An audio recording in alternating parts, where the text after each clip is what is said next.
நம்முடைய லட்சியத்தை அடைய உழைப்பு மட்டுமே போதுமானதா? அதையும் தாண்டி எது தேவை?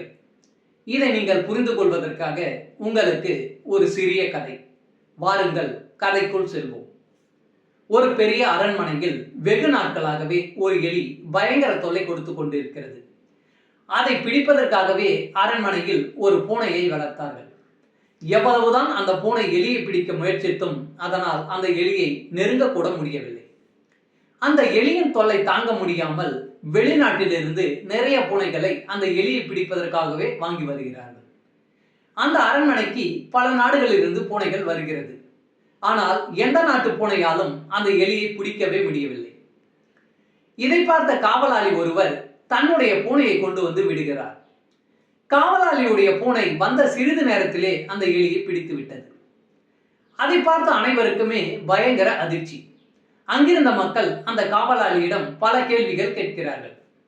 உன்னுடைய பூனைக்கு என்ன பயிற்சி கொடுக்கிறாய், என்ன உணவு கொடுக்கிறாய் போன்ற பல கேள்விகளை கேட்கிறார்கள். அதற்கு அந்த காவலாளி சொல்கிறார், என்னுடைய பூனைக்கு பெரிய பயிற்சியோ அல்லது திறமையோ எதுவும் இல்லை, அது பயங்கர பசியில் இருந்தது, அவ்வளவுதான் என்று சொன்னாராம். அரண்மனையில் இருக்கும் பூனையும் வெளிநாட்டில் இருந்து வந்த பூனைகளும் நன்றாக சாப்பிட்டு கொழுத்து இருந்ததால் இந்த எலியை பிடித்துதான் தன்னுடைய பசியை ஆற்ற வேண்டும் என்ற அவசியம் இல்லை.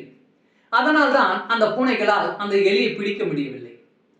இதே மாதிரிதான் உங்களுடைய வாழ்க்கையில் உங்களுடைய லட்சியத்தை அடைய வேண்டும் என்று நினைத்தீர்களானால் உங்களிடம் அதற்கான தேவை இருக்க வேண்டும். பசி, வைராக்கியம், வெறி ஆகியவை கண்டிப்பாக இருக்க வேண்டும்.